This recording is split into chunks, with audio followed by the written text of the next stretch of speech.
Deputy National Commissioner of the South African Police Service, would spend a time having a meeting to discuss your relationship with General Mchunu and General Khumalo? Why would it be any concern of theirs?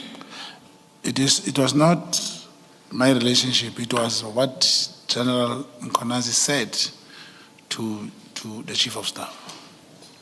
What did he say to the Chief of Staff? He told me over the phone that the Lieutenant General Mchunu says there's a problem with the guy from Northwest.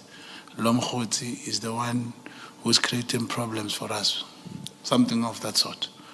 And you thought that this was a matter for the immediate attention of the Deputy National Commissioner and the Chief of Staff? The advantage was they were both in Durban at the time. That's the reason. Sorry, I'm afraid I didn't hear that answer. I was taking advantage that they were already in one place, like in the same area that time. Your follow-up message, DNC is waiting for the Chief of Staff here. This is very significant. What was so significant about the fact that the Chief of Staff hadn't come to a meeting to discuss? Mr. Mogotsi, please wait until the question has been... Thank you. Yeah. What was so significant about the fact that the Chief of Staff in the Minister's office hadn't yet arrived for a meeting with the Deputy National Commissioner to discuss what General Mchunu had apparently said to the Chief of Staff about you? Commissioners, this question has been posed again. I did say I was kind of requesting the Minister to ask or somehow tell the Chief of Staff to meet with the DNC so that he could speak to him about this problem. Whatever that Lieutenant General Mchunu said about me to the Chief of Staff. Sorry, what General Khumalo said about you to the Chief of Staff? No, General Mchunu said about me to the Chief of Staff. And that was the finalization of the Khumalo and General Mchunu's matters as far as you were concerned? Yeah, just to finalize that thing of what General Mchunu said and what his concerns.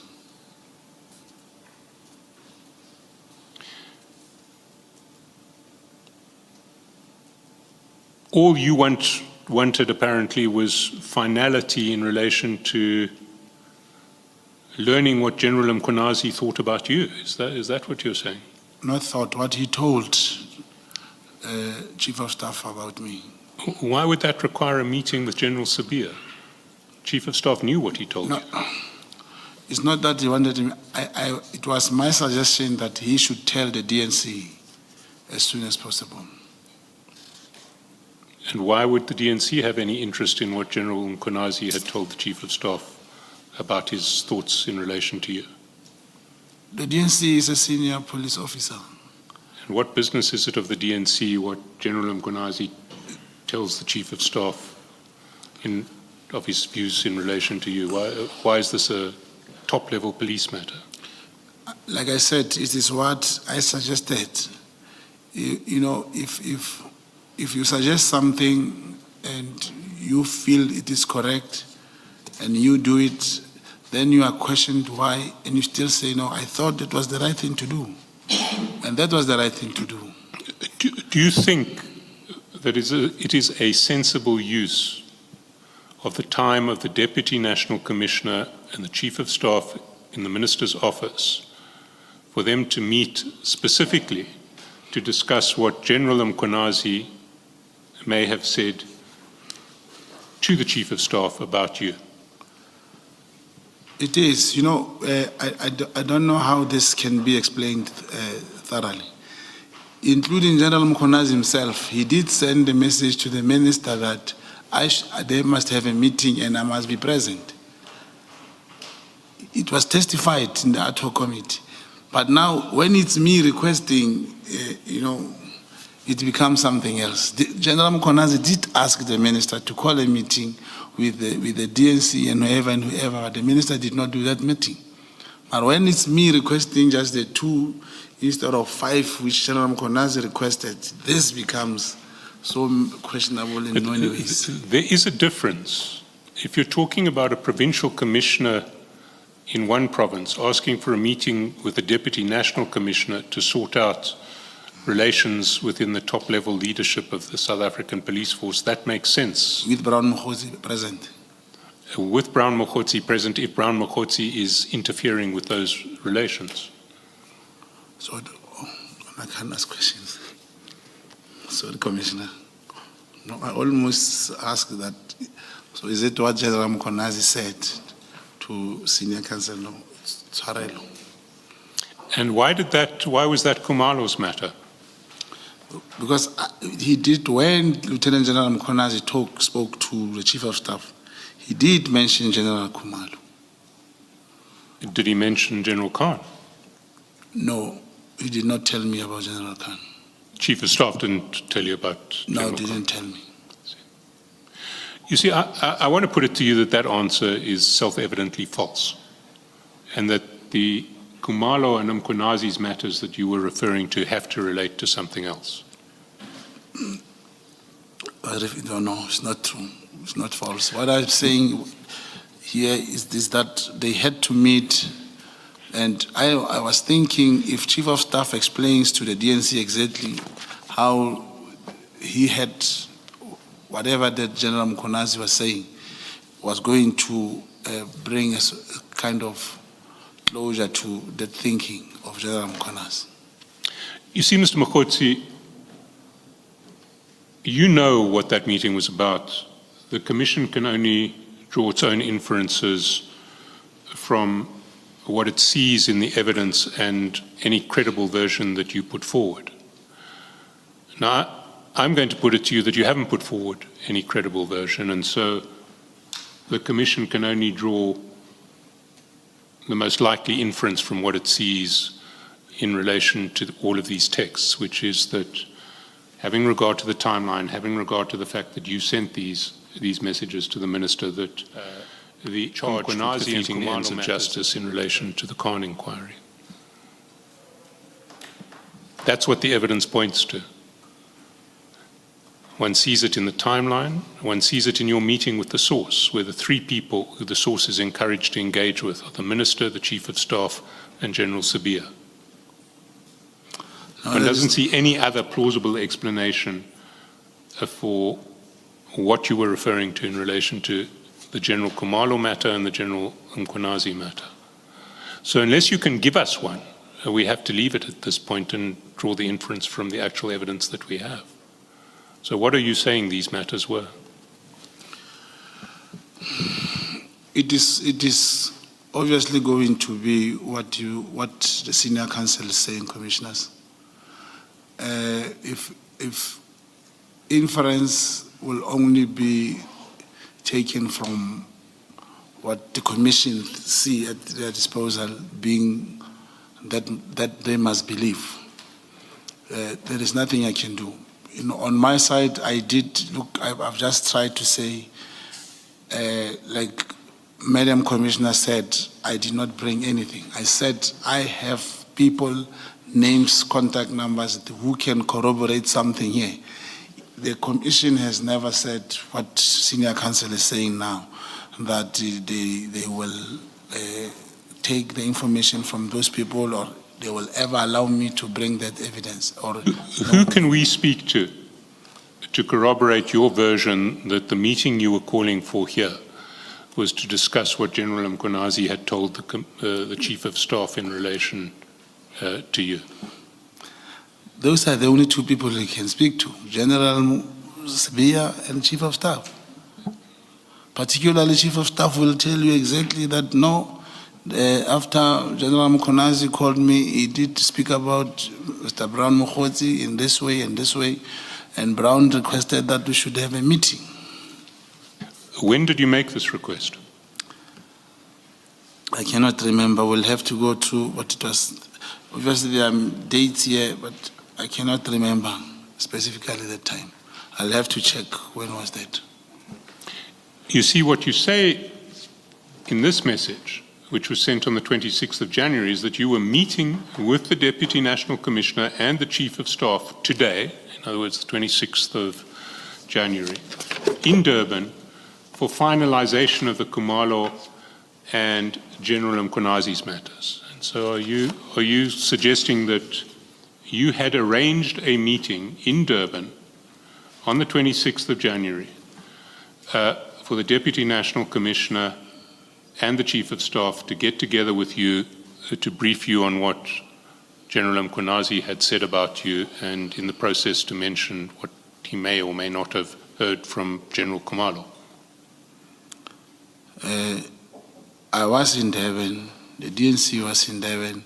I was requesting that the three of us could meet. That's what I'm trying to say, that the two, Chief of Staff can come and narrate what he heard from Lieutenant General Mkhunazi to the DNC. Well, that's not what you were requesting. What you were saying in the first message is that you were meeting.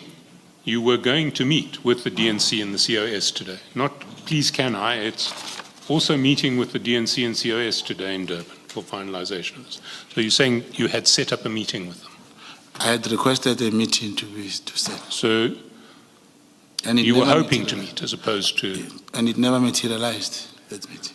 Well, it partially materialized because apparently General Sabia arrived for your meeting, because your next text says DNC is waiting for the COS here. This is very significant. Yes, but it did not materialize. Chief of Staff, the one who was supposed to come and relay the message, did not come. See, but General Sabia did come. General Sabia was in Durban already, and I've asked him to wait at that particular place. I was going to come in case the Chief of Staff arrives, so he did not come. The Chief of Staff. What was the particular place at which you were, at which General Sabia was told to wait? No, General Sabia, he was in one hotel. It was, I think, Southern Sun. Sorry, which hotel? The Southern Sun Hotel. Yeah, in Durban. Do you remember which Southern Sun? No, what? And is that where this meeting was going to take place? No, he was at the Southern Sun that moment. So I was telling the minister, please ask Chief of Staff to also come, because Sabia was waiting. But the fact that he did not even answer the phone or responded, meaning Chief of Staff, I ended up not going myself. I went, at some stage, I went to the airport and left. Where was the meeting going to take place? If a Chief of Staff answered the phone, the venue would still be confirmed at that moment, just to check. So there was no confirmed venue yet? Yes, they were not yet agreed as to speak. That's correct. It would depend where the Chief of Staff was, and maybe you could have said, let's meet where the Chief of Staff was, or where the DNC was. While we're on this screenshot, can we go back to the start of this last item, where you say the guy of the funding, brackets 20, is also in Joburg from Tuesday.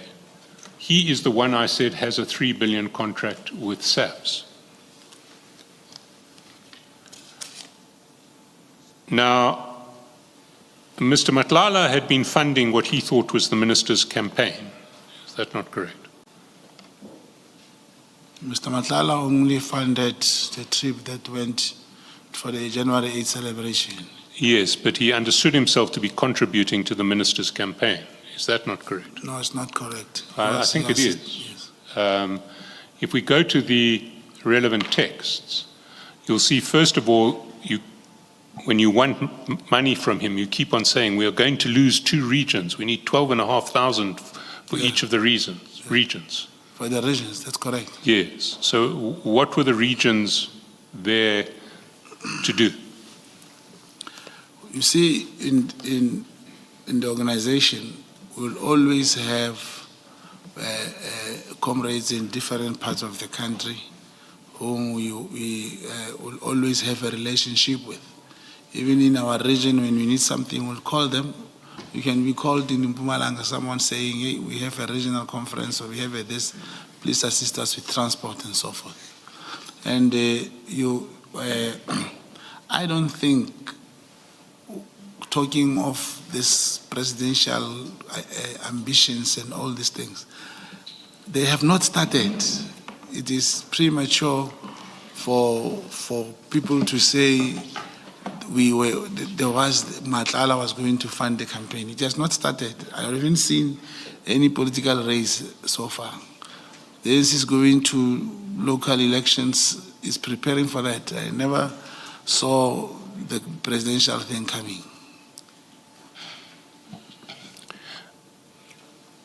Can I take you to the exchange that you had with Mr. Matlala in relation to D-Day? True? D-Day. All right.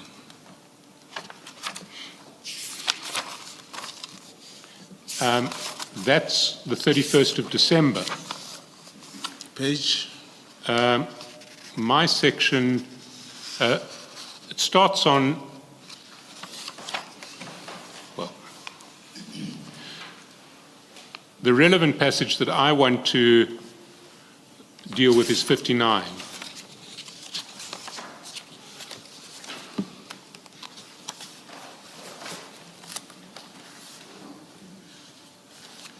You have it? Yes. And we've been through it already. Is it paragraph or page?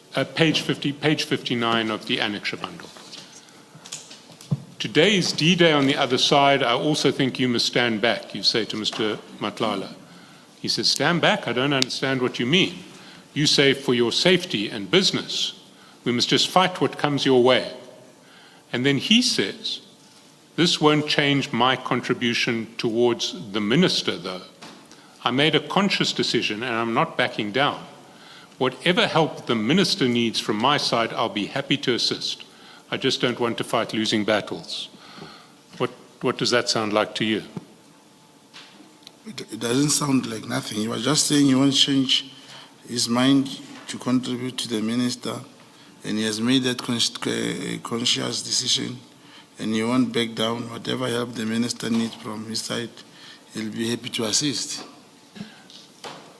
So the minister. What funding had you been asking him for? No, we have not asked funding from him. He has not. Sorry, Mr. Mogotsi, I'm sorry to interrupt, but when you were trying to explain away D-Day, you were trying to persuade the Commission that D-Day was the deadline for his contribution to January 8. Do you recall that? That's correct. And that was for funding? For the celebration of ANC members traveling there. Yes, but on the same day as that happens, he says to you, this won't change my contribution towards the minister, though. I made a conscious decision and I'm not backing down. Whatever help the minister needs from my side, I'll be happy to assist. Yes, he said so. What help did you think he had in mind? Remember, it was only after he has met with the minister, he would declare what he would want to contribute. So far, he has not met with the minister. And when I try to digest this, I find it very difficult to explain this, that maybe a knowledge of how campaigns are done. This is not the way campaigns are done. Campaigns, you don't just meet Mr. Brown alone and he tells you about campaigning and he gives you money. Campaigns are done differently. Well, let's see what he says immediately after he says,